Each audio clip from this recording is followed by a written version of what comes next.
muita coisa, né? Nós estamos todos nos tornando monotemáticos, porque só se fala em coronavírus, não tem jeito, né? O pronunciamento, eu vi na íntegra, o pronunciamento mostra que o presidente sai menor do que entrou. Ele, sem sombra de dúvida, está longe de ser um estadista. E acho que poucos tinham a esperança de que ele fosse se portar como um estadista.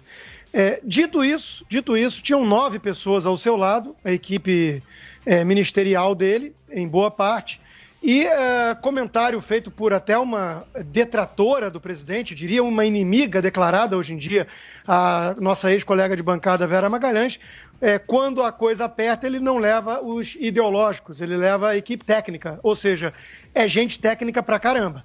Né? O que nós vemos ali é uma equipe que foi montada com critérios rigorosos, técnicos, e não uma divisão feudal de partidos. Nós podemos apenas imaginar, e eu sei que tem algumas pessoas que não gostam do e se, mas é inevitável isso, até porque tem muita gente fazendo campanha de arrependimento do voto, lembrando que a alternativa era o PT, né?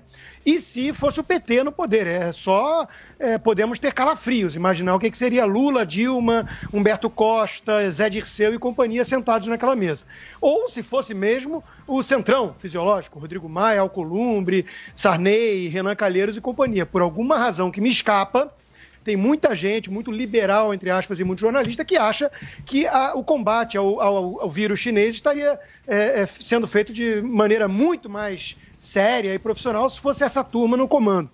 Me escapa compreender isso. O ministro Paulo Guedes falou com muita propriedade da parte econômica, que era a sua primeira questão, Vitor.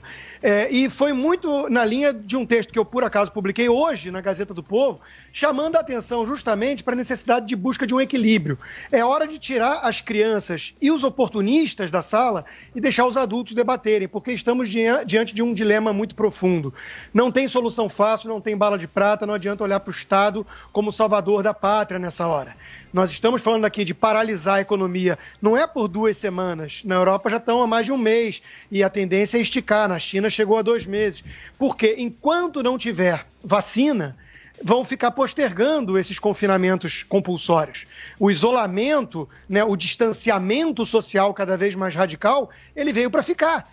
E eu pergunto, que economia aguenta ficar com fronteiras fechadas, produções paralisadas, comércio estancado por 6 meses? É a depressão mundial, não é a recessão mundial. Né? Então, é um dilema. Né? Nós estamos falando de pessoas que não é home office, que nem alguns que vivem na bolha falam. Faz home office. Fala isso para o trabalhador informal de uma favela. Então, é muita insensibilidade. Algumas pessoas não estão entendendo que há um dilema, um trade-off aqui. Você está sacrificando de um lado para favorecer do outro ou vice-versa.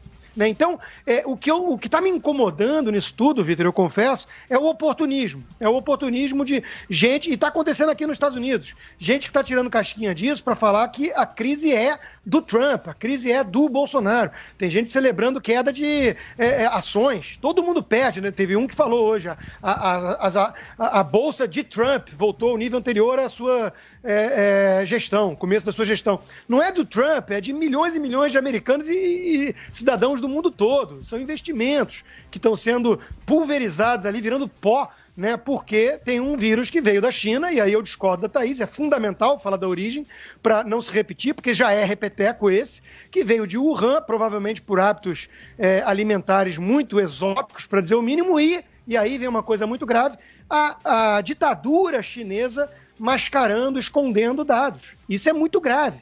Isso é muito sério, né? Então, eu não entendo a revolta toda da imprensa ser canalizada contra Trump, contra Bolsonaro, e não contra o causador do problema, a ditadura comunista chinesa. E eu só fecho essa primeira intervenção falando que não só o tema é delicado e tem muitos debates, como tem países sérios, como o Reino Unido, né, a Inglaterra e a Dinamarca, né, que optaram pela imunidade de rebanho, que é uma estratégia de deixar rolar. Então, é um debate que está em curso, não tem solução fácil aqui. É um drama que vai ter morte, inevitável ter morte, e vai ter muito sofrimento e muita gente indo à bancarrota, muita gente falida. Então, é um drama muito grave, e eu estou vendo tudo isso por parte do presidente, que eu repito, sai menor do pronunciamento, apesar da sua equipe técnica, e também, e aí eu não posso deixar de pontuar, a imprensa, que teve direito a 8 perguntas e quase todas justamente voltadas para picuinha, para tentar colocar o presidente em sinuca de bico, falar de panelaço, falar de sua reação em relação ao povo, se ele estava ou não estava